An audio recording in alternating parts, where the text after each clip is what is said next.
it's the Grafton Gators boys varsity hockey team. Scott scores! One! Behind the net. Vienne's in the slot. She scores!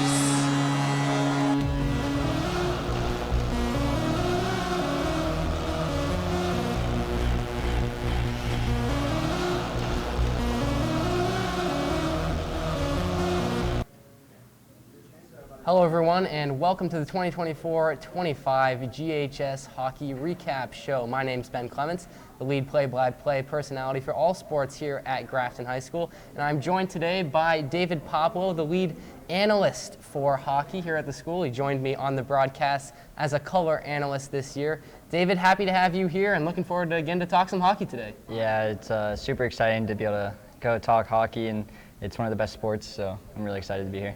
Yeah, looking forward to it. So today we're going to break down the seasons of both our boys and girls varsity hockey teams. They both had pretty decent years. The girls actually just finished up a big playoff run where they ended up losing to the top seed. We'll get into that later in the show. David, first off, I want to start with the boys varsity team. We were there for most of their home games, broadcasting them live, so we got to see a lot. They finished the year with a 6-13-1 record, narrowly missing out on the Division III state playoffs. Kind of take us through their year. Yeah, I mean, their year can be really split into three sections for me, and the first chapter of that season starts out with the close games, a lot of close games in the first 10 games or so of the season, and definitely highlighted by that 5-4 victory in overtime against North Middlesex right at Buffoni Arena off the back of a Luke Sampson goal in overtime, one of the most memorable goals all season.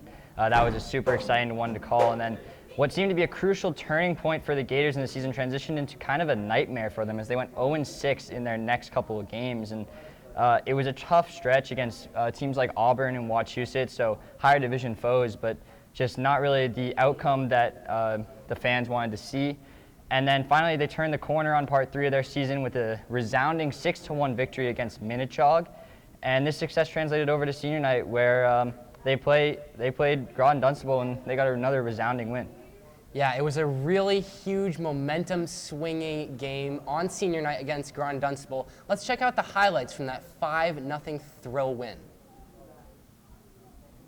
Welcome everybody inside Buffoni Arena, where it is senior night for the Grafton Gators. They are getting ready to take on the Groton Dunstable Crusaders. Nick tries to find Sampson, he can't. Petrie will get on the puck in neutral ice and slap it. It's a goal! Oh my goodness!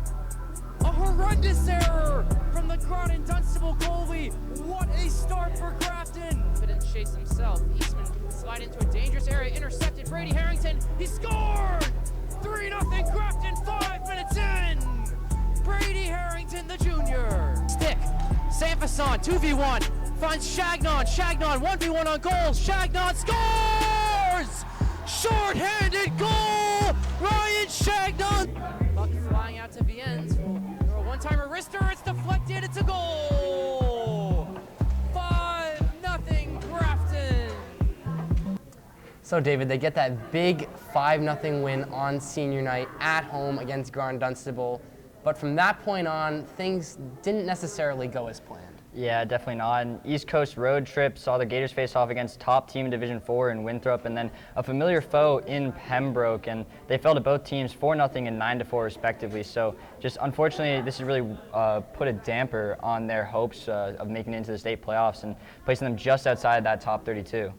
So they did end up missing the state playoffs, but despite that, they headed into Buffoni Arena for one final game in their final game of the regular season, and it was the Panucci Cup in honor of the life of Nick Panucci, a former manager at Buffoni Arena. And I think it's fair to say, David, it was a really great way for the team to end a non-playoff season. Yeah, the third installment of the Panucci Cup did not disappoint. Seeing Grafton come out on top in the shootout in the Battle of Buffoni, senior captain Juan Scott began the scoring early into the first with a seeing eye shot from the point. However, with just 5:44 remaining in the third period, Worcester equalized, and this game was destined for overtime. After an intense period of extra hockey, no winner could be decided, and it was off to the shootout. Sophomore stud goaltender Logan Moulton stepped up, and he stopped all 4 shootout attempts that came his way, and another clutch goal from Luke Sampson in the 4th round gave the Gators the win, and something to celebrate as they lifted the Panucci Cup for the 3rd time. Well, Luke Sanfason, we talked about him a lot all year on the broadcast. He scored some big-time goals this season in his senior year. None bigger than that shootout goal against Worcester, though, David. Great way for them to end their year. And, you know, they didn't make the playoffs, but you still got to say it was a good season for the Gators overall. They played some tough competition, so you got to give props to them. Let's hear what senior captain Juan Scott had to say about the year. Here with Juan Scott. Juan, what are your thoughts on the season? It wasn't bad, you know, not the ending that we wanted, but I think it was a pretty good group of guys. We had a lot of fun, so it's pretty good. That's Juan Scott, senior captain for the boys varsity hockey team. Also got to shout out the other seniors on this team, Charlie Oftring, Luke Sanfason, and of course your brother David, Jamie Poplow, all played huge roles on the program across their 4 years, so congratulations to them. David, before we move on to the girls team, what does the future hold for this Grafton boys varsity hockey team? I mean, looking ahead at the next couple of seasons, there's reason to be excited. There are definitely some noteworthy underclassmen to talk about, starting off with Tyler Legault, the only freshman on the team who had 2 goals, and he's a skilled center with great hands and definitely a lot of upside. And then the sophomore, Anthony Dionis, had 5 goals and 2 assists this season. And just he's a workhorse in every aspect of the word. So, you know, super exciting player to watch on the wing there. And he's going to play a huge role in the coming years for Grafton. Expect his name to come up on the score sheet very often. And then, of course, just a sophomore, Logan Moulton, an all-star goalie for Roy Conference. And his future is certainly bright. He's already reached the 700 save plateau and, you know, just a long list of accolades already. So. Those are guys who we called their name all season long, and I have a feeling that they're going to be a big part of the program in the next couple years, especially Logan Moulton, fantastic goaltender. All right, now we're going to move on to the girls team. It's our girls varsity co-op with Auburn. They had a fantastic year. They finished with a 13-3-5 record. They were the 8th seed in the Division II tournament. They made a pretty impressive playoff run, Dave. They ended up falling to the 1 seed Westwood. But I want to hear from you, your thoughts on the season that this team had. Yeah, I mean, their season was very successful and led by seniors Olivia Viennes and Izzy Spencer. So they both had 13 points on the year, and they were a fast team with a lot of depth. And we even had the pleasure of calling their final regular season game against the Wellesley Raiders, where they won 4-2, sending them into the D2 state playoffs very confident. Yeah, that was a big win for them, really boosted their confidence. So then the playoffs come around. Like we said, the team is handed the number 8 seed. They start their playoff run against 25-seeded Longmeadow at home, and they do come away with a big 2-0 victory in large part to the Spencer sisters, Izzy Spencer getting the 2nd goal in that game. Then they move on to take the 9-seeded Falmouth Clippers in the round of 16. It was a Saturday night primetime matchup at Horgan Arena. The playoff atmosphere was palpable. We were on the call for that one, David.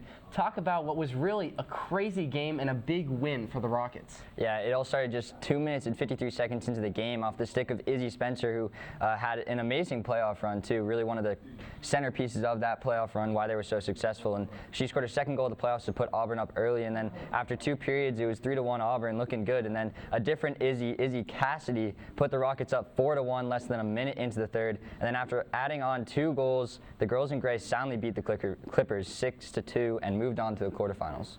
Let's check out the highlights from that big win. Biggest turnouts I've seen for a high school hockey game, so everybody's really excited. Here's a rebound chance. It's a goal! Auburn scores! Not even 3 minutes into the game, it's 1-0 Rockets! It's the Tatum on the blue line. Good pass to the right wing circle. Spencer, deflection! Goal! Pulling out a win, no matter which side of the ice they're on. Here's Cassidy, right wing circle, ripping one! Score! Corner, picking up, behind the net. Viennes in the slot, she scores! Olivia Viennes finds her way back onto the score sheet. It's just about game over. Your Auburn Rockets will be in the quarterfinals. So following that big win, the team then had a tall task ahead of them. They set out to take on top-seeded Westwood on the road. I was on site for that game, and let me tell you, it was truly a crazy game inside the John A. Ryan Arena in Watertown. The Wolverines scored just 15 seconds into the game, and at that point you were thinking, all right, this one might be over for Auburn. They might not be able to compete with this high level of a team. But they did compete, and Izzy Cassidy scored an absolute beauty of a goal on an Auburn power play in the first intermission to tie it at 1. The teams were tied at 1 heading into the first intermission, and then the second period, each team scored a goal apiece. So it was 2-2 heading into the crucial third period, and unfortunately, in that third period, the Rockets were just a little bit tired. The Wolverines pulled out in front. They scored the go-ahead goal with 10 minutes to go, and ultimately that was enough to give them the 3-2 victory. David, it was an unfortunate end to Auburn's season, but really you got to applaud the girls. They had a fantastic year, and there's surely lots to come in the future for this squad. Yeah, definitely. They were taking steps in the right direction this year, and with the young core and star freshman Chloe LeMay leading the way for this Rockets team, it would seem that there's nothing they can't achieve in the coming years. So, however, the unwavering dedication and leadership of this core senior group is definitely going to be missed. Well, let's hear from one of those seniors right now. We talked to senior captain Olivia Viennes on her thoughts on the year. It was a great year. We had a great fight. We went far into playoffs, and it was really rewarding to be part of the team. Well, that's going to be all from us today, David. It was a pleasure talking hockey with you today. Not only that, but calling the games with you all season. It was a lot of fun, and I hope that maybe next year you'll take charge of the hockey coverage here at the school next year when I'm off to college. Yeah, thanks, Ben. It was a blast to broadcast the games this season, and I've heard the calls for return to commentating, and safe to say we've got a couple things in store for Gators faithful, so stay tuned. Love to hear it, David. Well, thanks so much for watching the 2024-2025 GHS Hockey Recap Show on the GHN official YouTube channel. Shout out to our producers behind the scene, Andrew Rosine and Mr. Thomas Walsh. For Ben Clements and David Popolo, so long.